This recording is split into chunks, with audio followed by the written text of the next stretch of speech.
숨겨진 복지 혜택을 알기 쉽게 전달하는 KGS 복지특파원 김기자입니다. 은퇴 후의 삶, 기대와 설렘도 크지만 한편으로는 경제적인 부분에 대한 걱정도 있으실 겁니다. 최근 우리 사회의 중요한 노후소득 보장제도 중 하나인 기초연금을 둘러싸고 중요한 변화의 움직임이 감지되고 있어 오늘 그 내용을 자세히 전해드리고자 합니다. 국회에서 연금개혁 논의가 본격화되면서 기초연금의 지급 대상과 금액에 대한 조정 가능성이 제기되고 있습니다. 이는 현재 기초연금을 받고 계시거나 앞으로 받게 될 많은 어르신들의 삶에 직접적인 영향을 미칠 수 있는 사안이기에 더욱 면밀히 살펴볼 필요가 있겠습니다. 다소 복잡하고 어렵게 느껴질 수 있는 제도 이야기이지만 오늘 제가 최대한 쉽고 명확하게 풀어 설명해드리겠습니다. 몰라서 못 받는 복지 혜택 이젠 놓치지 말자. 구독과 좋아요, 알림 설정을 눌러주시면 보다 빠르게 소식을 받아볼 수 있습니다. 최근 국회에서는 연금개혁특별위원회를 중심으로 우리나라의 공적연금 구조 전반에 대한 개혁 논의를 시작했습니다. 지난 14일 발표된 내용에 따르면 국회 연금개혁특별위원회는 기초연금뿐만 아니라 퇴직연금, 직역연금 등 전체적인 노후소득보장 체계를 아우르는 구조개혁을 논의할 계획이라고 밝혔습니다. 현재 시행되고 있는 기초연금은 2025년 기준으로 혼자 사시는 단독가구에는 월 34만 2,510원, 부부가 함께 받으시는 경우에는 월 54만 8천원이 지급되고 있습니다. 올해 2025년에는 소득과 재산을 합산하여 평가한 소득 인정액이 단독가구는 228만원, 부부가구는 364만 8천원을 넘지 않으면 기초연금을 받을 수 있게 되었습니다. 이러한 선정 방식 때문에 기초연금 제도의 본래 취지와는 다소 거리가 있는 상황이 발생하기도 합니다. 예를 들어 월 소득이 400만원이 넘는 독거 어르신이나 도시에 수십억 원 상당의 아파트를 소유하거나 금융자산을 많이 보유한 분들도 소득 인정의 기준만 충족하면 기초연금을 수급하는 경우가 생겨나고 있는 것입니다. 이는 최근 은퇴 연령에 접어든 베이비붐 세대가 이전 세대에 비해 상대적으로 높은 소득과 자산을 보유하고 있어 소득 하위 70%의 기준선 자체가 계속해서 높아지고 있기 때문이라는 분석이 나옵니다. 이러한 상황 속에서 재정의 건전성을 중요하게 생각하는 측에서는 제한된 재원을 꼭 필요한 어르신들께 더욱 두텁게 지원해야 한다는 목소리를 내고 있습니다. 즉 기초연금의 지급 대상 범위를 현재 70%보다 축소하는 대신 수급자로 선정된 분들께 드리는 급여액은 더 높이자는 주장이 힘을 얻고 있는 것입니다. 한림대학교의 석재은 교수 역시 기초연금의 역할을 최저소득보장 기능에 집중시켜야 하며 이를 위해 지급 대상자를 줄이고 급여액도 차등적으로 지급하는 방안이 자원을 효율적으로 배분하는 길이라는 의견을 제시한 바 있습니다. 더 나아가 재정 안정론을 주장하는 전문가들 사이에서는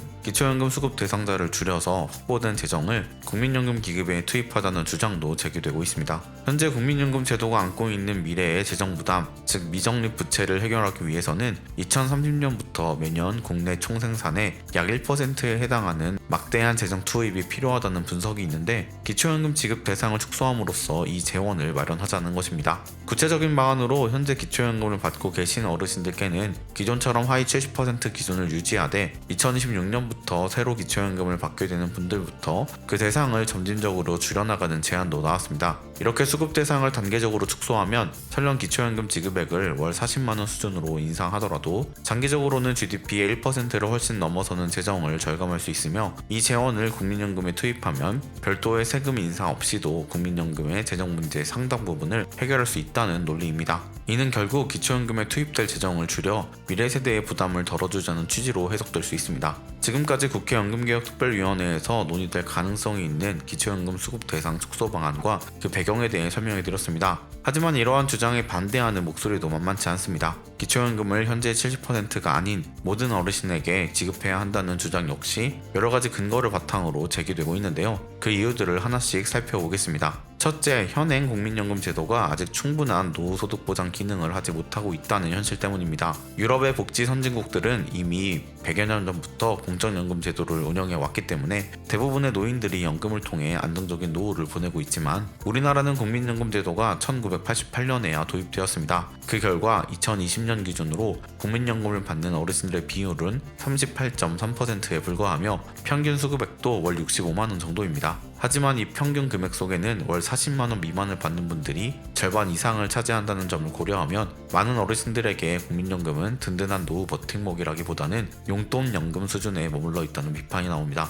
둘째, 기초연금 수급자를 선정하는 과정에서 발생하는 막대한 행정비용 문제입니다. 현재처럼 소득 하위 70%의 어르신을 선별하기 위해서는 신청하신 모든 분들의 소득과 재산, 그리고 부채까지 상세하게 파악하고 이를 소득 인정액으로 환산하는 복잡한 과정을 거쳐야 합니다. 이를 위해 각 지역의 행정복지센터는 물론 국세청, 법원, 국민연금공단 등 수많은 기관의 인력과 예산이 투입되고 있습니다. 또한 이 심사 과정 자체가 매우 복잡하고 앞서 설명드린 것처럼 소득 인정의 기준만으로 어르신들을 줄 세워 70%를 가려낸다는 발상 자체가 현실적으로 많은 문제점을 안고 있다는 지적입니다.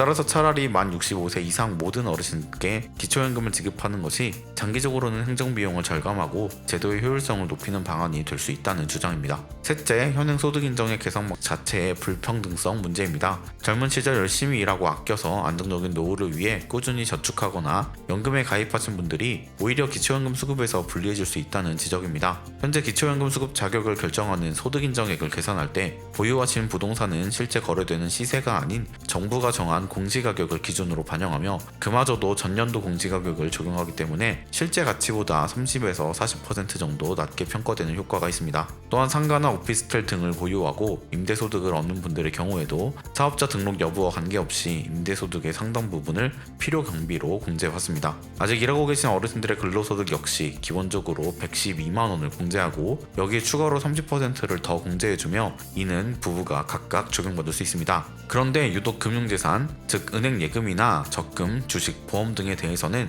기본공제액이 2천만 원에 불과합니다. 더욱 문제가 되는 것은 연금소득입니다. 국민연금이나 개인연금 등 모든 종류의 연금소득에 대해서는 소득인정액 계산 시 아무런 기본공제가 없습니다. 심지어 국민연금 수령액이 일정 금액을 초과하면 기초연금액이 최대 절반까지 깎이는 감액제도까지 시행되고 있습니다. 결국 노후에 비슷한 가치의 재산을 가지고 있더라도 그것이 부동산인지 금융자산인지 아니면 연금소득인지 등 어떤 형태로 보유하고 있느냐에 따라 기초연금 수급 여부가 달라질 수 있다는 것인데 이는 매우 불공평하다는 비판을 받고 있습니다. 넷째, 기초연금의 보편적 지급을 반대하는 이유로 정부 재정 부담을 거론하는 것은 높은 노인 빈곤율에 대한 정부의 책임을 외면하는 것이라는 주장입니다. 우리나라가 선진국 대열에 합류했다고 평가받고 있지만 연금 관련 지출 규모는 GDP 대비 3.5% 수준으로 OECD 회원국 평균인 9.2%의 절반에도 미치지 못하고 있습니다. 사회보험 방식으로 연금제도를 운영하는 독일의 경우 보험료의 재원의 30%를 국가재정으로 지원하는 것을 원칙으로 삼고 있는 것과 비교하면 우리나라의 공적 재정 투입은 매우 미미한 수준입니다. 더구나 공무원 연금이나 군인 연금의 부족분을 메우기 위해 매년 10조 원이 넘는 세금이 투입되고 있는 상황에서 유독 기초연금에 대해서만 재정 고갈을 우려하며 보편적 지원에 반대하는 것은 노인 빈곤 문제 해결에 대한 국가의 책임을 다하지 않는다는 무책임한 태도라는 비판이 제기되는 것입니다.